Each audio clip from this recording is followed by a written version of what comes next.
నమస్తే అండి. ఎలా ఉన్నారు అందరూ? అందరూ బాగుండాలని కోరుకుంటూ నేచర్స్ కిచెన్ దేవి ఛానల్ కి స్వాగతం. ఈ రోజు నేను మీకు ఎంతో టేస్టీగా ఎర్ర కారం అసలు వాడకుండా ఎగ్ కర్రీ చేసి చూపిస్తున్నానండి. పచ్చిమిర్చి కారంతోనే. అది ఎలా చేస్తానో చూసేయండి వచ్చి. చూడండి ఎంత బాగుందో అసలు కర్రీ అయితే.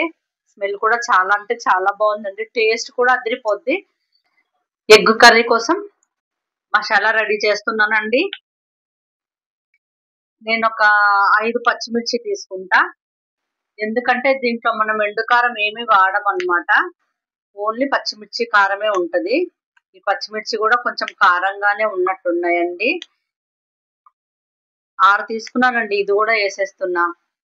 ఇప్పుడు దీంట్లోనే కొంచెం పుదీనా కడిగి పెట్టుకున్నా. పుదీనా ఫ్లేవర్ నచ్చితే వేసుకోండి, లేకపోతే మీరు స్కిప్ చేసేయచ్చు.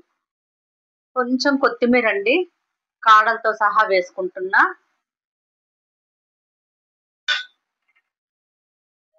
ఒక 5-6 జీడిపప్పులు, 1 ఇంచు అల్లం ముక్క,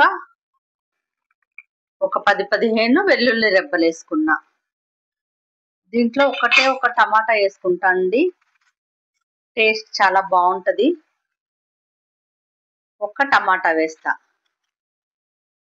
ఇప్పుడు దీన్నంతా నేను మిక్సీ పట్టుకొని పేస్ట్ లాగా చేసుకొని తీసుకొస్తా. చూసారా, పచ్చిమిర్చి కొత్తిమీర అవన్నీ మెత్తగా మిక్సీ పట్టుకొని వచ్చేసా. కూర పొయ్యి మీద వేసేస్తా. స్టవ్ మీద ప్యాన్ పెట్టేశానండి. వేసుకుంటున్నా. ఎగ్స్ ఫ్రై చేసుకోవడానికి దీంట్లో కొంచెం పసుపు, కొంచెం ఉప్పు,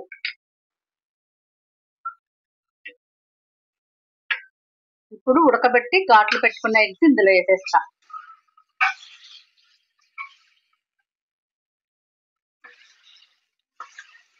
ఇవి కొంచెం రెడ్ కలర్ లోకి ఫ్రై అవ్వాలన్నమాట. ఎగ్స్ ఇలా ఫ్రై చేయడం వల్ల పైన లేయర్ క్రిస్పీగా చాలా టేస్టీగా ఉంటుందండి. మనం ఘాట్లు పెట్టుకున్నాం కదా, మనం వేసే మసాలాలన్నీ చక్కగా లోపలికి వెళ్తాయి అన్నమాట ఎగ్కి. ఎగ్స్ ఫ్రై అయిపోయినాయి. నేను వీటిని వేరే బౌల్లోకి షిఫ్ట్ చేసేసుకుంటా. ఇది మాత్రం వేగితే చాలండి. మరీ గట్టిగా ఎక్కువసేపు వేయించేయకండి, బాగా క్రిస్పీ అయిపోతుంది. తినేటప్పుడు సాగినట్టు అనిపిస్తుంది. ఇప్పుడు ఇదే ఆయిల్లో ఇంకొంచెం ఆయిల్ వేసుకుంటా. ఇంకొంచెం ఆయిల్ వేసానండి. దీనికి కొంచెం ఆయిల్ ఎక్కువే పడుతుందండి.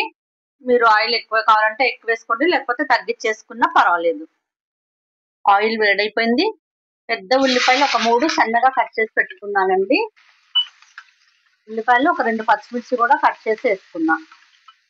ఈ ఉల్లిపాయలు కొంచెం బాగా వేగిపోవాలన్నమాట, బాగా సాఫ్ట్గా అవ్వాలి. ఇప్పుడు దీంట్లో కొంచెం సాల్ట్ వేసుకుంటా. ఉల్లిపాయలు తొందరగా మగ్గుతాయి. సాల్ట్ వేసేటప్పుడు కొంచెం జాగ్రత్తగా వేసుకోండి. మనం ఎగ్స్ బాయిల్ చేసేటప్పుడు వేసాము, ఇప్పుడు ఉల్లిపాయలు వేయించేటప్పుడు వేస్తున్నాం. మళ్ళీ మీరు కర్రీలో వేసినప్పుడు ఈ 2 గుర్తు పెట్టుకొని వేసుకోండి. మూత పెట్టేస్తాండి. ఉల్లిపాయలు తొందరగా మగ్గుతాయి. ఉల్లిపాయలు ఇంకొంచెం వేగనిస్తానండి. ఇంకొంచెం వేగితే బాగుంటుంది. ఇంకొంచెం వేగనిస్తా. ఉల్లిపాయలు ఈ మాత్రం మగ్గితే చాలు.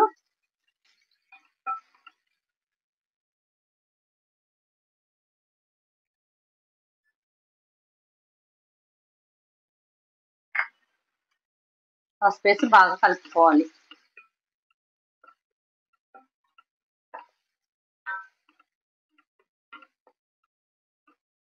పసుపు పచ్చివాసన పోయింది. ముందుగా మనం ఈ పచ్చిమిర్చి కొత్తిమీర ఇవన్నీ పేస్ట్ చేసి పెట్టుకున్నాం కదా, ఆ పేస్ట్ వేసేసుకున్నా.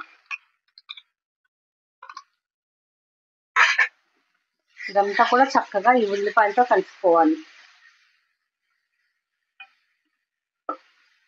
చక్కగా వేగి మనం వేసిన ఆయిల్ పైకి రావాలన్నమాట.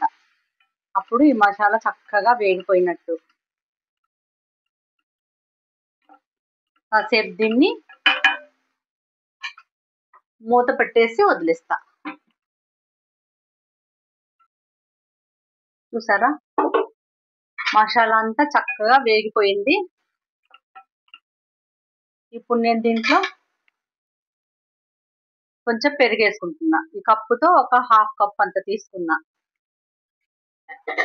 ఇది బాగా పుల్లటిది కాదు, బాగా తీయటి పెరుగు కాదు, కొంచెం మీడియంగా ఉన్నది తీసుకోండి.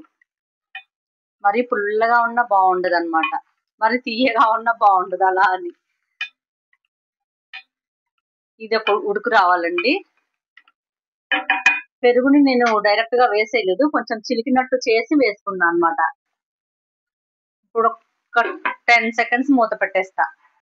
చూసారా, పెరిగేసినా కూడా చక్కగా ఒక ఉడుకొచ్చేసింది. ఇప్పుడు దీంట్లో నేను ధనియా పౌడర్ వేసుకుంటున్నా. చిన్న స్పూన్ అండి ఇది, 2 స్పూన్స్ వేసా. 1 స్పూన్ వచ్చి జీరా పౌడర్ వేసుకున్నా. కొంచెం కసూరి మెతి నలిపి పెట్టుకున్నా, అది వేసేసా. ఫ్లేవర్ బాగుంటదండి కసూరి మెతి వేయడం వల్ల. ఇదంతా ఒకసారి మిక్స్ చేసేసుకొని కొంచెం వాటర్ పోసుకోవాలి మనం ఆ గ్రేవీ అంతా ఉడకటం కోసం. నేను మిక్సీ జార్లో కొన్ని వాటర్ వేసి పోసుకున్నానండి, ఇంకా కొంచెం వాటర్ పోస్తా. మీకు ఎంత గ్రేవీ కావాలో అంత చూసి పోసుకోండి. కొంచెం బాగా దగ్గరికి వస్తేనే బాగుంటది కూర, మరి ఇట్లా పులుసు పులుసుగా ఉంటే బాగుండదు అనమాట.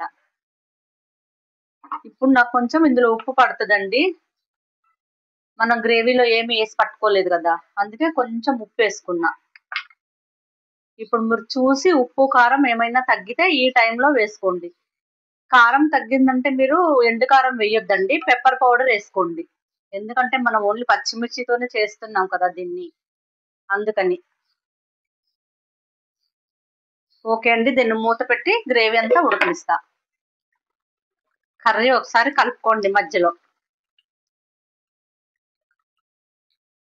చక్కగా ఉడుకుతుందండి. ఇప్పుడు బాయిల్ చేసి ఫ్రై చేసి పెట్టుకున్న ఎగ్స్ ఇందులో వేసేసుకుంటా. మనం బాయిల్ చేసి పెట్టుకున్నాం కదా ఎగ్స్, అవన్నీ ఇందులో వేసేసుకున్నా.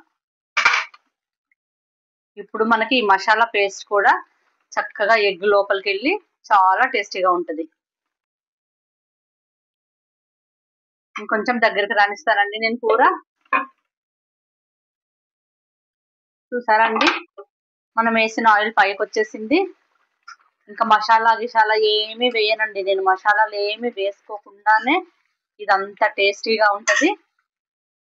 పచ్చిమిర్చి కారంతోనే, ఎండు కారం వేయకుండా మనకి ఎగ్ కర్రీ రెడీ అయిపోయింది. దేంతో తీసుకున్న టేస్ట్ అల్టిమేట్ అండి, చాలా అంటే చాలా సూపర్ గా ఉంటది. చేసుకోవడం కూడా చాలా ఈజీ అండి, మసాలాలు ఏమీ వేయలేదు నేను, జస్ట్ ధనియా పౌడర్ జీరా పౌడర్ మాత్రమే వేసా, అల్లం వెల్లుల్లి. మీకు మసాలాలు తినలేని వాళ్ళు కూడా, గ్యాస్ ప్రాబ్లం అనుకున్న వాళ్ళు కూడా ఈజీగా తినేయచ్చు దీన్ని. ఓకే అండి, మీరు కూడా ఒకసారి ట్రై చేసి చూడండి, ఎలా ఉందో టేస్ట్ నాకు కామెంట్స్ లో తెలియజేయండి. ఈ రోజుకి ఇదేనండి వీడియో, మరో మంచి వీడియోతో మళ్ళీ కలుద్దాం. నా వీడియోస్ మీకు నచ్చినట్టయితే లైక్ చేయండి, షేర్ చేయండి.